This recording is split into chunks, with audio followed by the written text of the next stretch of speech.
April Anderson, the founder of Good Cakes and Bakes. Having a lot of success here in Detroit. We've been coming here for, I don't know, 8 years. So, yeah, this is great. Mm-hmm. So April's going to tell us about Good Cakes and Bakes, a little bit of history, what she's doing, show us around a little bit, and we'll be ready for the in-person tour. Right. So hi, my name is April Anderson. I am the co-owner and co-founder of Good Cakes and Bakes. People always want me to say founder. I'm not founder. I'm co-founder of Good Cakes and Bakes. We have been here. Forget that. That's right. Exactly. I get in trouble sometimes. We've been here. It'll be 9 years in September. So September 20th will be our 9th year anniversary. Like Dr. Talbot said, he's been coming for 8 years now, bringing tours. And when they first came, there has been definitely a shift in conversation from the beginning to now. When we first came, we were determined that people weren't going to be able to get our baked goods outside of Good Cakes and Bakes. We were not doing wholesale. We were not doing coffee shops or anything like that. And now that has become a large part of our revenue stream is wholesaling as well as nationwide shipping. So those things all took place starting in 2020. We started wholesaling right before the pandemic, and then mid-pandemic, we started nationwide shipping as a way of reaching our customers who no longer was doing any traveling but still wanted to get our baked goods. So we are a bakery that focuses on baking in small batch baking, which means that we will not times our recipe more than 3 times the recipe, and the purpose of that is to make sure that we are continuing to the integrity of the ingredients that we're using for taste purposes. We never want to be a bakery that is focused on production baking where the baked goods no longer taste like they taste when your grandmother made them at home, because that was one of the reasons why we started Good Cakes and Bakes, is because we wanted to go back to how baked goods taste when they were made homemade at home. Your grandmother, your mother made them, and so that was one of the main reasons why we opened the bakery. And so we never wanted to sway away from our original core values, and so for that we continue to bake in small batch. Even though we're building out a production space, we still will continue to bake in small batching. All right. Yes. Mm-hmm. All right. So you want to give us a little tour of the place? Yeah. So pre-pandemic, all of this that you see was seating. So we are 2,300 square foot space. But pre-pandemic, only 182 square feet of that was dedicated to kitchen, to baking. The rest of it was dedicated to seating, so we had enough room for up to 77 people to either sit inside the bakery at any given time. And currently, and then during the pandemic, we changed. We closed for 1 month to do a remodel, where in that remodel, we went from 70 square foot of baking area to over 700 square feet of baking. So at one point, only one person can bake, and now we can have up to 4 people baking at a time. And we also focus a lot more on, we did a whole interior design, so we changed the way the bakery looked, and along with the change of the way the bakery looked, it also changed the relationship that we had with the community, which is very interesting, that it changed because of the way the bakery looked. It's so interesting when we see people come in, be like, oh, I used to come here before, and now I come here, so it's a total different vibe in here.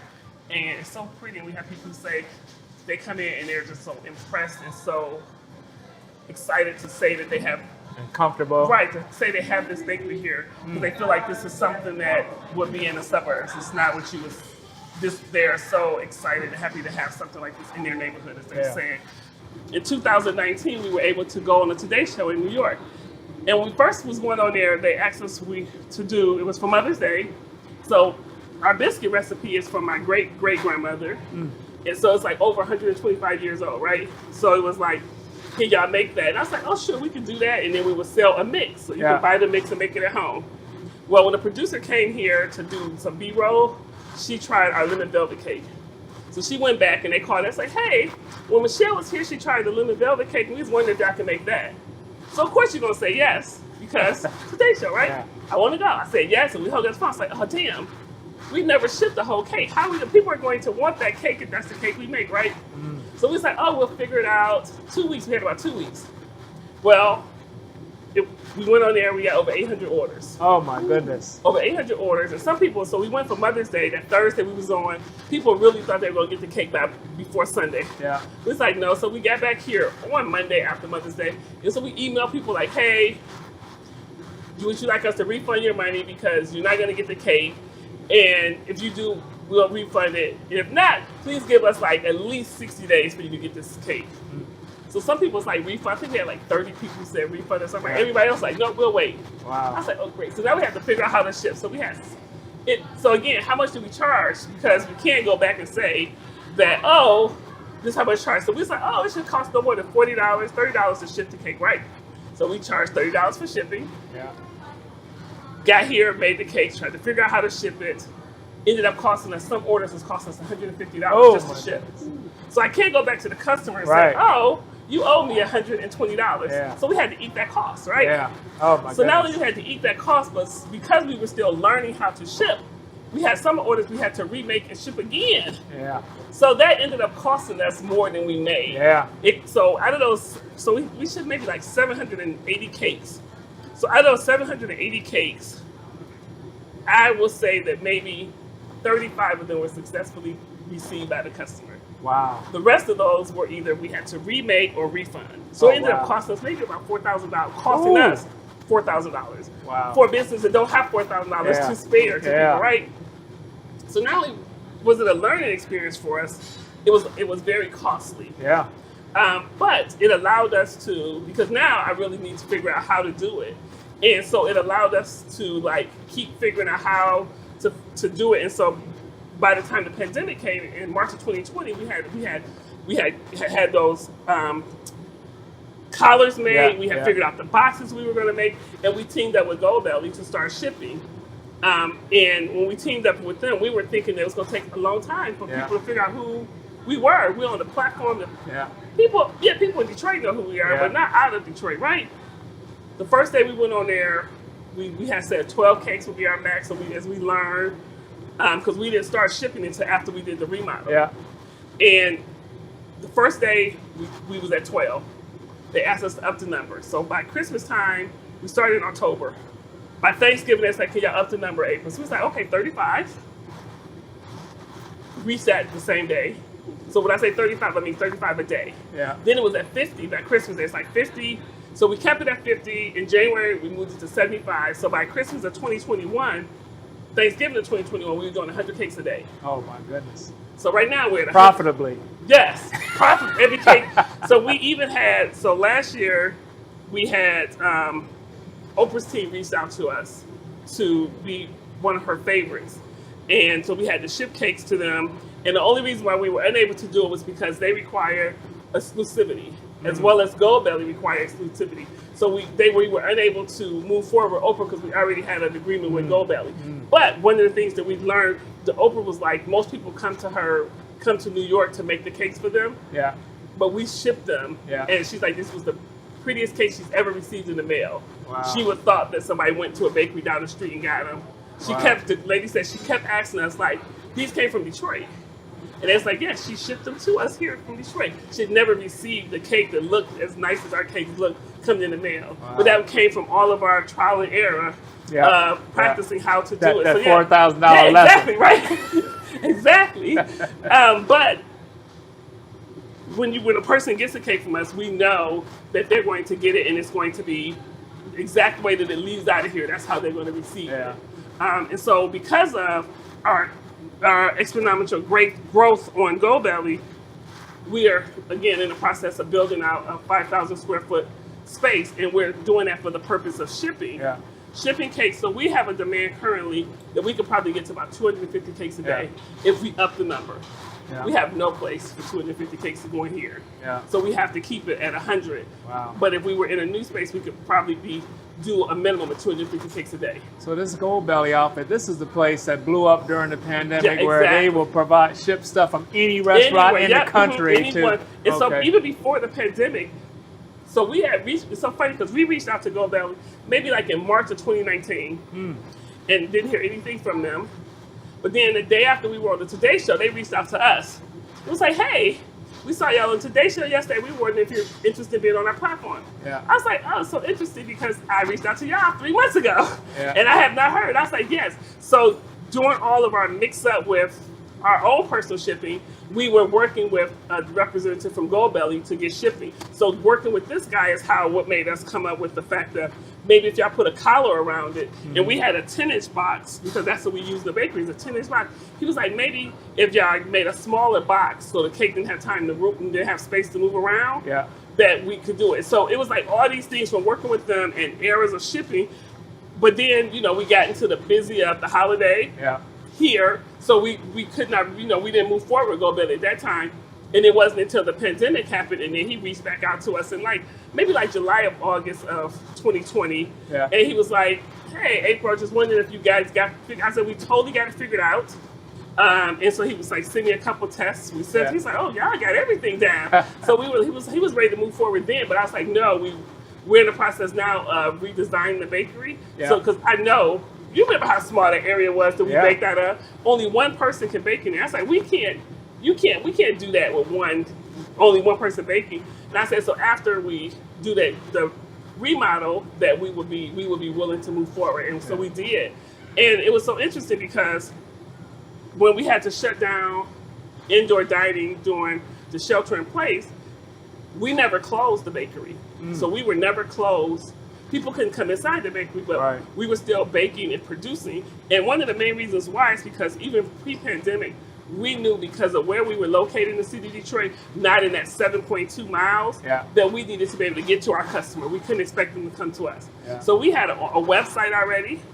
We had the first delivery truck. Remember, we had that truck since 2016. So all we did was a little bit of marketing, like, hey, we already offer delivery. We can deliver to your house. Yeah. We can deliver to you, to your kids. So we already had that, and so when a lot of other bakeries had to close down, we were still open. So for 6 to 7 weeks, we were the only bakery open in the city of Detroit. Wow. Because everybody else had to close to figure out how do I reach my customers? They can't come into our Yeah. space. Some people ain't leaving their house, Yeah. so how do we get to them? So they had to get websites, because a lot of people they had a website, Yeah. but it was a website that didn't have an e-commerce site on it. So Yeah. you can order, you could just go look at stuff, Yeah. and you can email them. But we already had an e-commerce site, as well as we already had the logistics for delivery. Yeah. So a lot of people had to get onto third-party apps, which we didn't have to do that because we already had the logistics for that. Yeah. So while people were figuring that out, we were able to pivot just a little bit with our marketing. And so because we were the only bakery open, we garnered a larger footprint as far as a footprint in the city of Detroit with bakeries and customers. Yeah. And as well as online, because people who couldn't come to the city wanted to still be able to send their family member.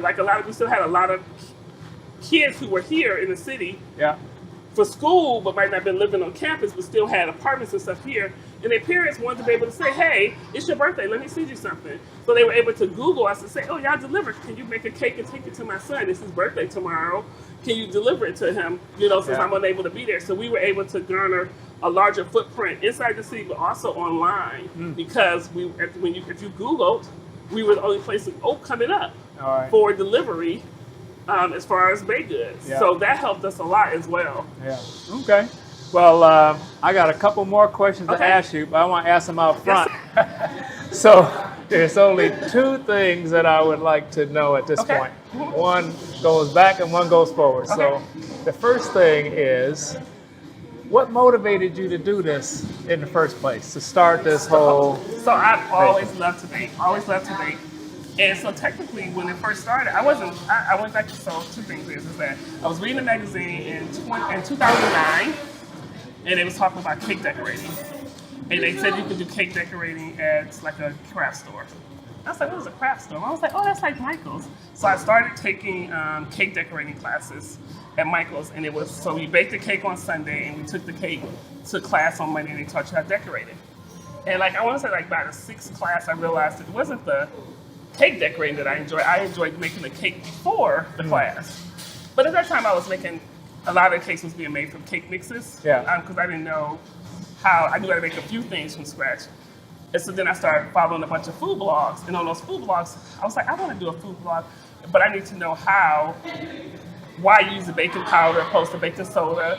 So I'm a person who likes to know everything or something. So I actually started looking into going back to school for pastries to do a purpose of doing a food blog, not to open up a bakery. And it wasn't until I was in classes, I want to say it was my menu planning and cost control class, and I was like, maybe I should open up a bakery and do this every day. And in my head, I was thinking I was going to be able to work the hours I want to work, right? Bake the things I want to bake that I want to enjoy. Yeah.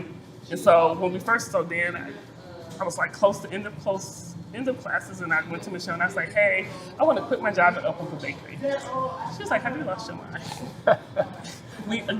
Were you at Chrysler? Or where were you? I was at New Center at that time. I had already left Chrysler, but I was. We had only been married for like 7 months. So to say, okay, you want to quit your job to start a bakery.